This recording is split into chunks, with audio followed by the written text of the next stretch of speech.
Orta Doğu ve Orta Asya'ya girmek için de bir bahane lazımdı. Ve yeni dünyacılar 11 Eylül bahanesini ellerindeki medya çarkıyla halka sahneledi. Şimdi size Uyan Amerika adlı belgesel bir filmden bir bölüm göstereceğim. Belgeselde film yönetmeni Aaron Russo ile yapılan bir telefon röportajına yer veriliyor. Russo, Rockefeller ailesinden Nicholas'la yakın dost. Aralarında geçen ve dostluklarını bitiren tüyler ürpertici bir konuşmayı şöyle aktarıyor. Tarih Kasım 2000, yani 11 Eylül'den 11 ay önce.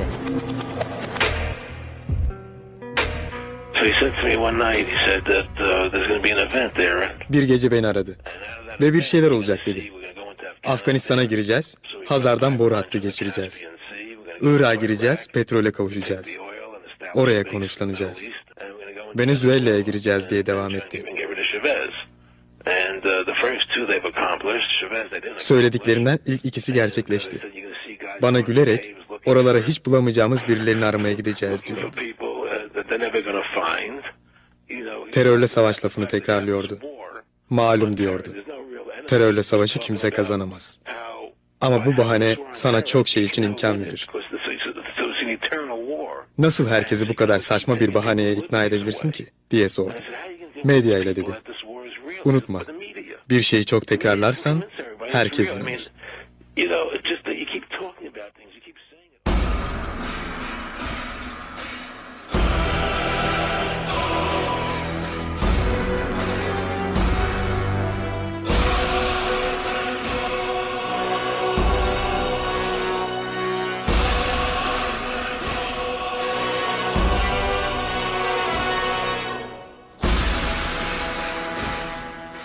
11 Eylül şokundan sonra dünyanın her tarafında onlarca bilim adamı bu anlaşılmaz olayı anlamaya çalıştılar. Kimse anlayamadı. Amerikalı araştırmacılara göre medya 11 Eylül'ü paketledi ve Amerikan halkına sattı. Gerçek ve yalan birbirine karışmıştı. Ve ikiz kulelerle ilgili tüm deliller karartılmıştı. Öyle ki New York Belediye Başkanı Giuliani deliller araştırılmadan binalardan geride kalan her şeyi ortadan kaldırmıştı. Olay yerinde inceleme yapılmasına imkan tanınmamıştı. Bir olay oldu, bitti. Sonuç mu? Amerikan ordusu Afganistan'da ve Irak'taydı.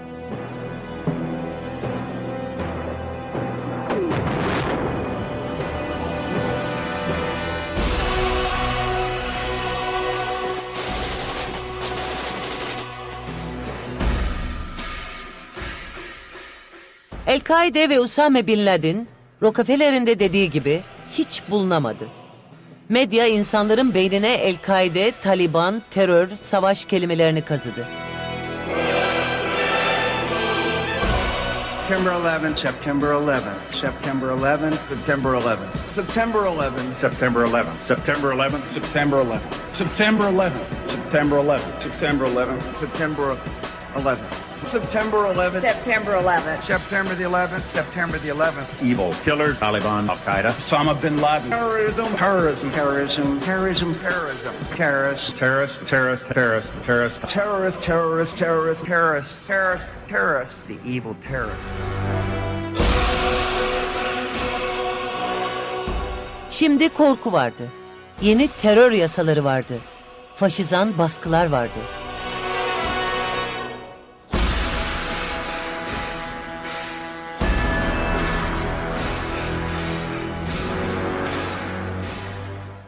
Yaygın medyaya dikkatle bakın. Bir yalan denizinde yüzdüğümüzü göreceksiniz. İzlediklerimiz yalan, okuduklarımız yalan, savaşlar yalanlarla başlıyor, yalanlarla bitiyor. 2001'de Bush'un İkiz Kuleler operasyonu sonucu medyaya Usame Bin Laden doğmuştu. Amerika bu sayede Orta Asya'nın tam ortasına, Afganistan'a oturdu. Aradan 10 yıl geçti. 2011 Başkan Barack Hüseyin Obama, Usame'nin medya ölümü gerçekleşti. Terör bahanesiyle Kuzey Afrika ve Orta Doğu kan gölü. Pakistan yeni hedef olarak belirlendi. 3. bin yılın ilk 10 yılı açık ve örtülü operasyonlar ve medya yalanlarıyla geçti. Tıpkı daha öncesi gibi. Irak'a kitle imha silahları var diye girildi. Yanılmışız dendi. Sonuçta milyondan fazla Iraklı hayatını kaybetti. Libya'da düğmeye basıldı, Kaddafi'nin yanı başındaki bakanları satın alındı, muhalif cephe yaratıldı. İnsani müdahale başladı, bir ay içinde on binlerce insan hayatını kaybetti. Suriye, Libya, İran sürü sepet medya yalanıyla tehdit altında. Birileri gözümüzün içine baka baka yalan söylüyor. İyiler ve kötüler yaratıyor. İyi şeyler ve kötü şeyleri paketleyip pazarlıyor. Dünyayı ele geçirmeye soyunmuş bir avuç banker, dünyayı kana boyarken kitlelere algı operasyonu yapıyor. 7 milyar insan güdülen koyuna dönüyor. Medya baronları süreci yönetiyor. Bir düşman yaratıyor. Bush'un kahramanı Usame Bin Laden'di. Obama'nın kahramanı da aynı. Usame'nin cesedi. Bush'un Usame'sinden Obama'nın Usame'sine kadar nasıl bir algı operasyonu yapıldı, hangi yalanlar medyada pazarlandı, işte ortada dolaşan en son medya yalanları. Dünya Düzeni'ne hoş geldiniz.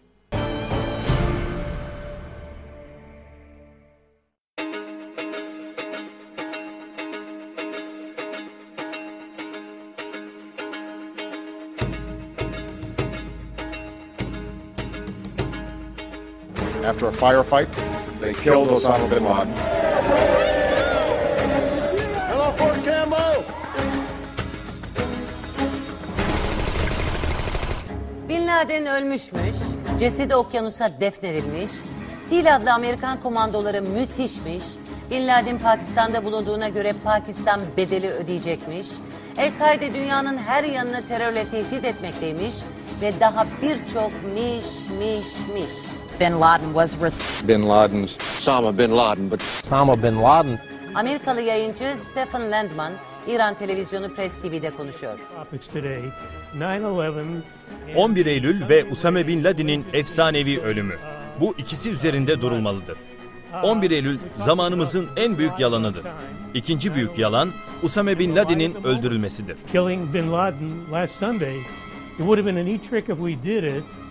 Çünkü Bin Laden 2001 yılında Aralık ayı ortasında ölmüştür. 1. Cenazeye katılmış olan bir Taliban yetkilisi yıllar önce açıkladı. 2. Eski Pakistan Devlet Başkanı Pervez Müşerref açıkladı. 3. Benazir Bhutto öldürülmeden önce bunu söyledi. 4.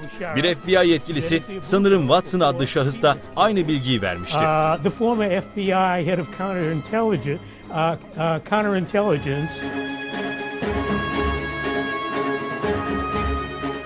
Türk basınına yansımıyor ama sesi pek duyulmayan Amerikan muhalif basını DAEŞ'in başında Usame bilmecesini çözmüştü.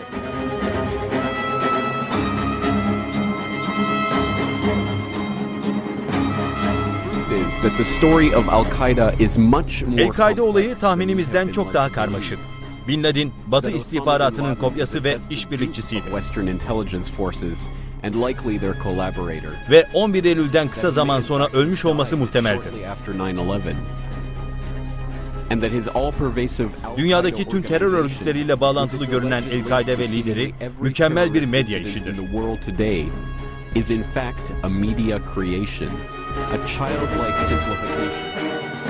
11 Eylül içeride kotarılmış bir işti. Sonucu küresel çete için muhteşemdi. Terörle savaş adı altında bir operasyon başlamıştı. Baş aktör Usame Bin Laden'di. Very soon, a narrative began to emerge. Bir anda uğultular açıklamalara dönüştü. Neden ve nasıllar medyadan yankılandı. Dünyanın bu olayla tamamen değiştiği bize anlatıldı. Bize Usame Bin Laden'i anlatır mısın? Ne gibi kaynakları var? Parası nereden geliyor ve amacı ne? Nedir bu Usame Bin Laden? Politikacı mı, savaşçı mı? Dini bir figür mü? Yoksa hepsinden bir parça mı? Bence hepsinden bir parça. Milyarder Suudi iş adamı uzun süredir Afganistan'da sürgünde. O, İslami militanların şemsiye örgütü El-Kaide'yi kontrol eden ve mali destek veren adam. Yumuşak sesli, net anlatıma sahip biri. Amerika'yı yok etmeye kalkan adam. Afganistan'da, Bosna'da, Çeçenistan'da, Somali ve Kosova'da terörü destekleyen bir örgüte sahip. El-Kaide'nin bu kadar geniş çapta ilgi görmesi ve reklamının yapılması korkunç.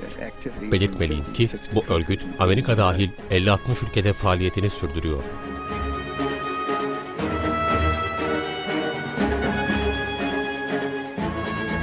Böylece hedef noktalar belirlenmiş oluyordu.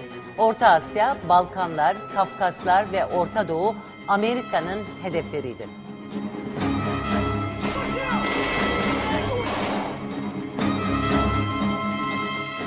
Terörle savaş tamtamları tüm ekranlardaydı. Evil killers, Taliban, Al-Qaeda, Osama bin Laden. Terrorism, terrorism, terrorism, terrorism, terrorism. Terrorist, terrorist, terrorist, terrorist, terrorist, terrorist, terrorist, terrorist, terrorist, terrorist, terrorist.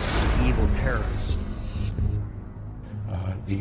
En yüksek ihtimalle olağanüstü bir koordinasyon ve mükemmel bir planlama gerektiren bu işi El-Kaide terörist örgüt ve lideri Usame bin Laden yapmıştır.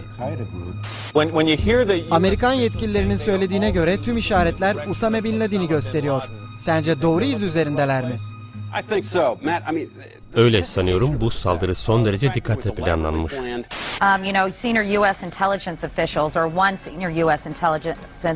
Bir istihbarat yetkilisi Amerikan hükümetinin %90 oranında bu işin El-Kaide tarafından yapıldığına emin olduğunu söyledi. Aynı fikirde misiniz? Bence bu çok yüksek bir ihtimal. Bu kadar yüksek düzey organizasyonu kim yapabilir diye bakmak lazım.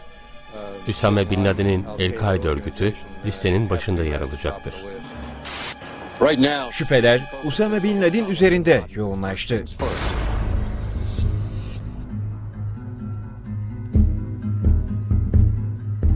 Bu haberler Amerikan medyasında olayın ilk saatinden itibaren yayınlandı. Suçlu bulunmuştu.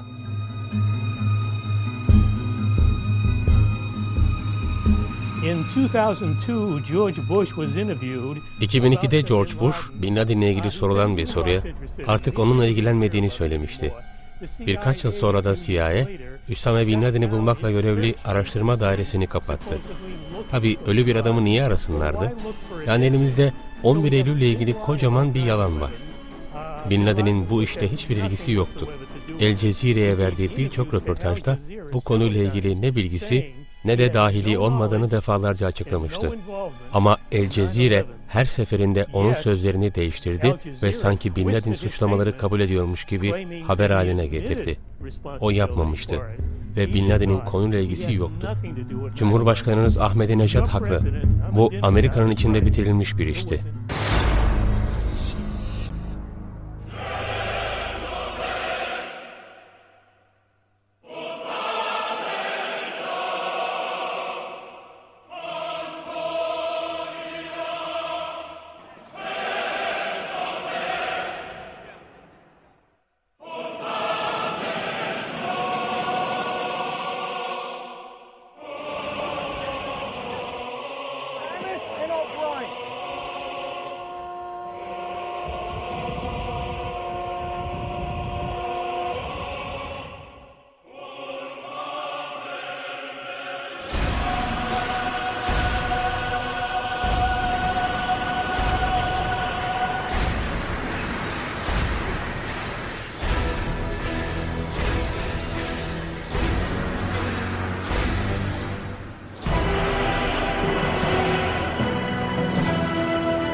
Kulelerden geriye kalanlar hiçbir inceleme ve araştırma yapılmadan aynı Bin Laden'in cesedi gibi okyanusa atılmıştı. Hiçbir delil bırakılmadı.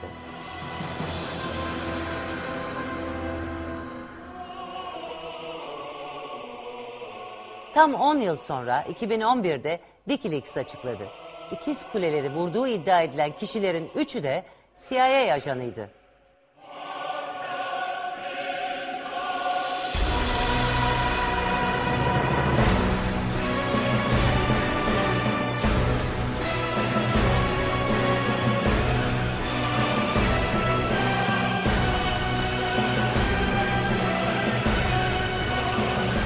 Bu gece Amerikalılara ve dünyaya açıklamak isterim ki Amerika Birleşik Devletleri'nin yürüttüğü bir operasyon sonucu El-Kaide lideri Usame bin Laden öldürülmüştür.